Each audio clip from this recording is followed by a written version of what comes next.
Hello, my dear students. This is Himanshu. I am welcoming you all to another new video of my channel. ଆଜି ମୁଁ ତମକୁ ଗୋଟେ ନୂତନ ଧରଣର କାହାଣୀ କହିବାକୁ ଯିବି। ଆଜି ତୁମମାନେ ଏହି ଭିଡ଼ିଓଟିକୁ ଦେଖିବାକୁ ଆସିଛ କାହିଁକିନା ତୁମମାନେ ପାଠ ପଢୁଛ ଆଉ ତୁମ ପାଠର ଗୋଟେ ଚାପ୍ଟରକୁ ବୁଝିବା ପାଇଁ ତୁମେ ଏହି ଭିଡ଼ିଓଟିକୁ କ୍ଲିକ୍ କରିଛ। କିନ୍ତୁ ଏହି କାହାଣୀରେ ଆମେ ଏମିତି ଗୋଟିଏ ଛୋଟ ଝିଅ ବିଷୟରେ ପଢ଼ିବା ଯେଉଁ ଛୋଟ ଝିଅଟିର ତୁମମାନଙ୍କ ଭଳି ପାଠ ପଢ଼ିବାର ବହୁତ ଇଚ୍ଛା, ସଂସାର ବିଷୟରେ ଜାଣିବାର ବହୁତ ଇଚ୍ଛା, ଦୁନିଆରେ ନଦୀର ପାଣିକୁ ଦେଖିକି ତାର କେତେବେଳେ ସନ୍ଦେହ ସୃଷ୍ଟି ହେଇଛି ତ କେତେବେଳେ ଚନ୍ଦ୍ରକୁ ଦେଖିକି ସନ୍ଦେହ ସୃଷ୍ଟି ହେଇଛି, କେତେବେଳେ ନଦୀଟି ବୋହିକି ଯାଇକି କୋଉଠି ଶେଷ ହେଉଛି ତାକୁ ସନ୍ଦେହ ହେଇଛି, ତ ଦୁନିଆର ନିଜ ନାଁ ଲେଖିବା ପାଇଁ ତାର ମନରେ ବହୁତ ଆଗ୍ରହ ଜନ୍ମ ହେଇଛି। କିନ୍ତୁ ଆମେ ଏମିତି ଗୋଟେ ସମାଜରେ ବାସ କରୁଛନ୍ତି ଯେଉଁ ସମାଜରେ ଝିଅମାନଙ୍କୁ ସୁଯୋଗ କମ୍ ଦିଆଯାଏ। ଆମେ ଏମିତି ଗୋଟେ ସମାଜରେ ବାସ କରୁଛନ୍ତି ଯେଉଁଠି ପୁଅମାନଙ୍କୁ ଅଧିକ ପ୍ରାଧାନ୍ୟ ଦିଆଯିବା ବେଳେ ଝିଅମାନଙ୍କୁ ଗୌଣ ଚିନ୍ତାଧାରା ଦେଖାଯାଏ। ଏଇଭଳି ଗୋଟେ କାହାଣୀ ପଢ଼ିବା ଯେଉଁ କାହାଣୀରେ ଗୋଟେ ଝିଅର ପାଠ ପଢ଼ିବାର ଇଚ୍ଛା ଥିଲେ ମଧ୍ୟ ତା ପରିବାର କେମିତି ତାକୁ ବିଭିନ୍ନ ବାହାନା ଦେଇକି ପାଠ ନ ପଢ଼ିବାର, ସ୍କୁଲକୁ ନ ପଠାଇବାର ଚାଲ ରଚୁଛନ୍ତି। କିନ୍ତୁ ଶେଷରେ ଏଇ ଝିଅଟିକୁ ଗୋଟେ ନଦୀ କିଭଳି ଆକୁ ସାହାଯ୍ୟ କରୁଛି, ଆକୁ ଏନକରେଜ କରୁଛି, ଆଉ ସେ ନଦୀର ଏନକରେଜମେଣ୍ଟକୁ ନେଇକି ଏ ଝିଅଟି କେମିତି ଫାଇନାଲି ସ୍କୁଲ ଯାଉଛି ଆଉ ତାର ସ୍ୱପ୍ନକୁ ପୂରଣ କରିପାରୁଛି। ଆଙ୍କ ସହ ମିଶ ଇଏ ହେଉଛନ୍ତି ଆମ କାହାଣୀର ମୁଖ୍ୟ ଭୂମିକା ଜାହ୍ନବୀ, ଜଣେ ସାହସୀ ଏବଂ ଜିଜ୍ଞାସା ଛାତ୍ରୀ ଯିଏ ସ୍ୱପ୍ନ ଦେଖନ୍ତି ଭବିଷ୍ୟତରେ ସ୍କୁଲ ଯାଇକି ଅନ୍ୟ ପିଲାମାନଙ୍କ ଭଳି ନୂଆ ଜିନିଷ ଶିଖିବା ପାଇଁ ଏବଂ ନୂଆ ଜିନିଷ ବିଷୟରେ ଜାଣିବା ପାଇଁ। ଜାହ୍ନବୀ ହେଉଛନ୍ତି ଜଣେ ବ୍ରାଇଟ୍, କ୍ୟୁରିୟସ୍ ଆଉ ସାହସୀ ଝିଅ। ତାଙ୍କର ବହୁତ ବଡ଼ ସ୍ୱପ୍ନ ଅଛି ଯେ ସେ ସ୍କୁଲ ଯିବେ ଆଉ ନୂଆ ନୂଆ ଜିନିଷ ଶିଖିବେ। ସେ ଭଲ ପାଆନ୍ତି ପ୍ରକୃତିକୁ ଏବଂ ସେ ପ୍ରକୃତି ବିଷୟରେ ପ୍ରତ୍ୟେକ ଜିନିଷ ଜାଣିବାକୁ ଚେଷ୍ଟା କରନ୍ତି। ଜାହ୍ନବୀ ଯଦିଓ ପ୍ରଥମେ ଭୟ କରନ୍ତି, ଭୟଭୀତ ହେଇଯାନ୍ତି, କିନ୍ତୁ ପରେ ସେ ନଦୀଙ୍କ କଥା ଶୁଣିକି ନିଜର ସମସ୍ତ ସାହସକୁ ଏକତ୍ରିତ କରୁଛନ୍ତି ଏବଂ ସ୍କୁଲ ପାଠ ପଢ଼ିବା ପାଇଁ ବାହାରୁଛନ୍ତି। ଆଉ ସବୁଠୁ ଇଣ୍ଟରେଷ୍ଟିଂ ଜିନିଷ ଏଇଟା ହେଲା ଯେ ଜାହ୍ନବୀ ଆମର ଜଣେ କାଇଣ୍ଡ ହାର୍ଟେଡ୍ ଝିଅ। ସେ କ'ଣ ସ୍ୱପ୍ନ ଦେଖନ୍ତି ଜାଣିଛ? ଭବିଷ୍ୟତରେ ସ୍ୱପ୍ନ ଦେଖନ୍ତି ମୁଁ ଯେତେବେଳେ ପାଠ ପଢ଼ିବି ନା, ପାଠ ପଢ଼ି ସାରିଲା ପରେ ମୋ ଭଳି ଯେମିତି ଆମ ଅଞ୍ଚଳର ଝିଅମାନେ ଅଛନ୍ତି ସେମାନେ ଯେମିତି ପାଠ ପଢ଼ିବାର ସୁଯୋଗ ପାଉନାହାନ୍ତି, ମୁଁ ଯାହା ଯାହା ବି ଶିଖିଥିବି ସେମାନଙ୍କୁ ଶିଖେଇବି। ତ ଜାହ୍ନବୀଙ୍କର ସ୍ୱପ୍ନ ପୂରଣ ହେଉଛି କି ନାଇଁ ଦେଖିବା, ମୋ ସହିତ ଆଗକୁ ରହିବେ। ଏବେ ଚାଲନ୍ତୁ ମିଶିବା ଆମ କାହାଣୀର ଦ୍ୱିତୀୟ ଚରିତ୍ରଙ୍କ ସହିତ, ଜାହ୍ନବୀଙ୍କ ମା। ଆରେ ଦେଖୁଛନ୍ତି କ'ଣ, ନମସ୍କାର କରନ୍ତୁ। ଜାହ୍ନବୀଙ୍କର ମା ମାନେ ଆପଣଙ୍କର ଆଣ୍ଟି ହେଲେ ନା, ଯେହେତୁ ଜାହ୍ନବୀ ହେଉଛନ୍ତି ଆପଣଙ୍କର ଫ୍ରେଣ୍ଡ। ଜାହ୍ନବୀଙ୍କ ମା ବିଷୟରେ ଅଧିକ ଜାଣିବା। ଜାହ୍ନବୀଙ୍କ ମା ହେଉଛନ୍ତି ଜଣେ ଭଲ ପାଉଥିବା ଏବଂ କଠିନ ପରିଶ୍ରମୀ ମହିଳା ଯିଏ ଶେଷରେ ନିଜ ଝିଅ ଜାହ୍ନବୀର ପାଠପଢ଼ାକୁ ମଧ୍ୟ ସ୍ୱୀକାର କରୁଛନ୍ତି। ଜାହ୍ନବୀଙ୍କ ମା ଜଣେ ବହୁତ ଯତ୍ନବାନ ଏବଂ ପରିଶ୍ରମୀ ମହିଳା। ସିଏ ନିଜ ପିଲାମାନଙ୍କୁ ବହୁତ ଭଲ ପାଆନ୍ତି ଏବଂ ନିଜ ଫ୍ୟାମିଲିକୁ ସପୋର୍ଟ କରିବା ପାଇଁ ସେ ପ୍ରତ୍ୟେକ ଦିନ ଯାଇକି କ୍ଷେତରେ କାମ କରନ୍ତି। ପ୍ରଥମେ ସେ ଜାହ୍ନବୀକୁ ସ୍କୁଲକୁ ଯିବାରୁ ବନ୍ଦ କରୁଛନ୍ତି। କାହିଁକି ନା ଜାହ୍ନବୀଙ୍କ ଦ୍ୱାରା ତାଙ୍କୁ ଘର କାମ ତାଙ୍କର ହେଇଯାଏ। ଛୋଟ ପିଲାମାନଙ୍କର ଯତ୍ନ ନେବାର ଜାହ୍ନବୀ ଯେହେତୁ ତାଙ୍କୁ ସାହାଯ୍ୟ କରିଦେଉଥିଲା, ସେଇ ବାହାନା ନେଇକି ସେ ପ୍ରଥମେ ଜାହ୍ନବୀକୁ ସ୍କୁଲ ଯିବାକୁ ଦିଅନ୍ତିନି। କିନ୍ତୁ ପରେ ସେ ବୁଝନ୍ତି ଯେ ଜାହ୍ନବୀଙ୍କର ଯେଉଁ ପାଠ ପଢ଼ିବାର ଯେଉଁ ଇଚ୍ଛା ଅଛି, ଆଉ ସେଇ ପାଠ ପଢ଼ିବାର ଇଚ୍ଛାକୁ ଜାଣିକି ସେ ବହୁତ ଖୁସି ହୁଅନ୍ତି ଏବଂ ଗର୍ବ ଅନୁଭବ କରନ୍ତି। ଶେଷରେ ସେ କୁହନ୍ତି ଯେ ଝିଅମାନେ ଯେତେ ଇଚ୍ଛା ସେତେ ପାଠ ପଢ଼ିବା ଉଚିତ। ଏବେ ମିଶିବା ଆମ କାହାଣୀର ତୃତୀୟ ଚରିତ୍ର ସହିତ, ଜଣେ ଦାୟିତ୍ୱବାନ ଏବଂ ଯତ୍ନଶୀଳ ମଣିଷ ଯିଏ ନିଜ ଝିଅର ଇଚ୍ଛା ଏବଂ ଆଶା ଆଗରେ ହାର ମାନିକି ଶେଷରେ ତାକୁ ସ୍କୁଲ ଯିବା ପାଇଁ ହଁ କରିଦିଅନ୍ତି। ସେ ଜଣେ ହେଉଛନ୍ତି ଦାୟିତ୍ୱବାନ ବାପା।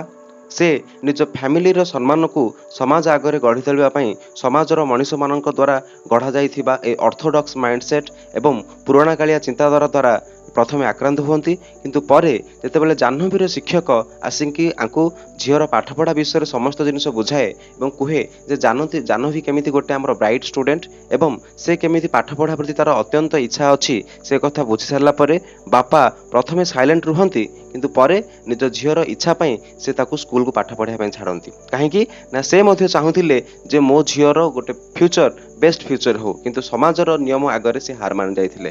ଶେଷରେ ନିଜ ଝିଅର ଇଚ୍ଛାକୁ ସମ୍ମାନ ଦେଇ ଏବଂ ନିଜର ଝିଅର ଭବିଷ୍ୟତ କାମନା କରି ସେ ନିଜ ଝିଅକୁ ସ୍କୁଲକୁ ପଠାଇଛନ୍ତି। ଯାହା ହେଲେ ବି ବାପା ଅଟନ୍ତି। ପିଲାଙ୍କର ହାର ମାନିବା, ପିଲାଙ୍କର ଖୁସି ଆଗରେ ହାର ମାନିବାର ପ୍ରତ୍ୟେକ ବାପା କେତେ ଷ୍ଟ୍ରଙ୍ଗ ହେଲେ ମଧ୍ୟ ପିଲାଙ୍କ ଖୁସି ଆଗରେ ସେ ମୁଣ୍ଡ ପାତି ଦିଅନ୍ତି। ଆସନ୍ତୁ ମିଶିବା ଆମ କାହାଣୀର ଆଉ ଗୋଟିଏ ଚରିତ୍ର ସହିତ। ଯଦିଓ ଏ ନିର୍ଜୀବ, କିନ୍ତୁ ଏହି କାହାଣୀରେ ଆଙ୍କୁ ଜଣେ ଜୀବନ୍ତ ସାଙ୍ଗ ଭାବରେ ରଚନା କରାହେଇଛି।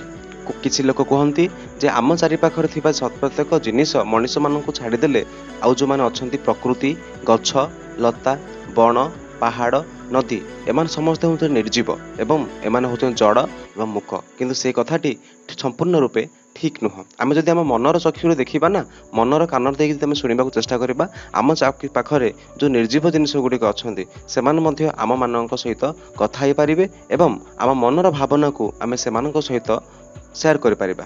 ଏଇଭଳି ରଚନା କରାହେଇଛି এই କାହାଣୀରେ ଯେ ନଦୀ ବହୁତ କାଇଣ୍ଡ, ବହୁତ ଦୟାଳୁ ଏବଂ ଆମ ଜାହ୍ନବୀ ସହିତ ସେ ବହୁତ ଫ୍ରେଣ୍ଡଲି। ଜାହ୍ନବୀକୁ ସ୍କୁଲ ଯିବା ପାଇଁ ଜାହ୍ନବୀ ଯେଉଁ ମନରେ ଯେଉଁ ଭୟ ଥିଲା ସେ ଭୟକୁ ଦୂର କରିବାର କାରଣ ହିଁ ହେଉଛି ଏହି ନଦୀ। ନଦୀ ହେଉଛି ବହୁତ ଜ୍ଞାନୀ ଆଉ ଫ୍ରେଣ୍ଡଲି କ୍ୟାରେକ୍ଟର ଭାବରେ ନଦୀକୁ ରଚନା କରାହେଇଛି এই କାହାଣୀଟିରେ ଏବଂ ଜାହ୍ନବୀ ସହିତ ଇଏ ବହୁତ ଗୋଟେ ସ୍ଲିପି ସଫ୍ଟ ଭଏସରେ କଥା ହେଉଛି ଏବଂ ଜାହ୍ନବୀକୁ ସ୍କୁଲ ଯିବା ପାଇଁ ଏନକରେଜ କରୁଛି।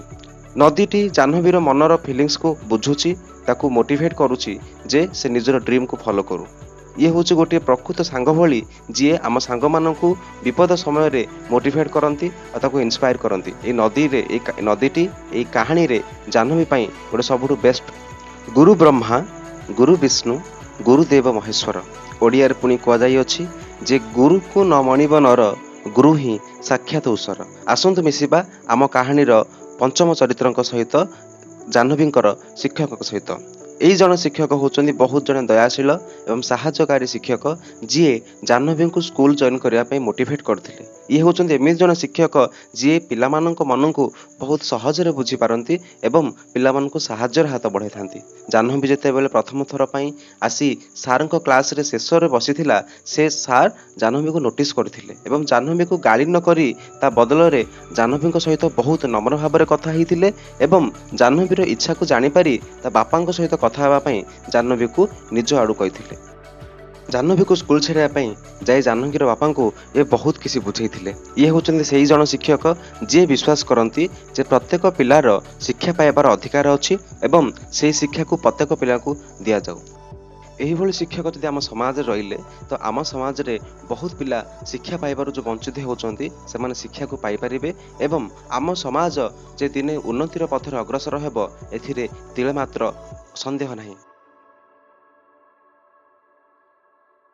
ଏବେ ଆସନ୍ତୁ ମିଶିବା କେତୋଟି କଜଳ ପାତିଆ ଭଦ୍ରଲୋକଙ୍କ ସହିତ, ଯେଉଁମାନଙ୍କ ଯୋଗୁଁ ଯେ ଆମ ସମାଜରେ କେତେ ପରିବାର ଭାଙ୍ଗି ଯାଇଛି, କେତେ ଛାତ୍ରଙ୍କ ଜୀବନ ନଷ୍ଟ ହୋଇଯାଇଛି, କେତେ ଝିଅଙ୍କର ପାଠ ପଢ଼ିକି ଉଚ୍ଚଶିକ୍ଷିତ ହେବାର ଆଶାରେ ହିଁ ରହିଯାଇଛି ତାର ମାନେ ନାହିଁ।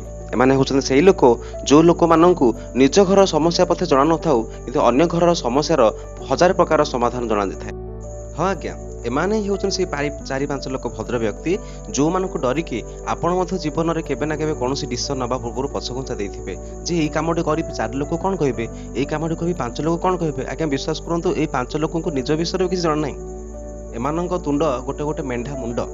ଏମାନଙ୍କ ଯୋଗୁଁ ଆମର ଏଇ କାହାଣୀରେ ଯେଉଁ ଜାହ୍ନବୀ ବୋଲି ଝିଅଟେ ଥିଲା ଯାହାକୁ ପାଠ ପଢ଼ିବାକୁ ନ ଛାଡ଼ିବାର କାରଣ ହେଉଛନ୍ତି ଏହି ସମାଜର କିଛି ଜଣ ଭଦ୍ର ବ୍ୟକ୍ତି। ଆଜି ମଧ୍ୟ ଆମ ସମାଜ ଆମେ 21ଶ ଶତାବ୍ଦୀରେ ଆସି ଏହିଭଳି କିଛି କଳୁଷିତ ଚିନ୍ତାଧାରା ଥିବା ବ୍ୟକ୍ତିମାନଙ୍କ ଯୋଗୁଁ ଆଜି ସମାଜ ଦିନକୁ ଦିନ କଳୁଷିତ ହେବାରେ ଲାଗିଛି।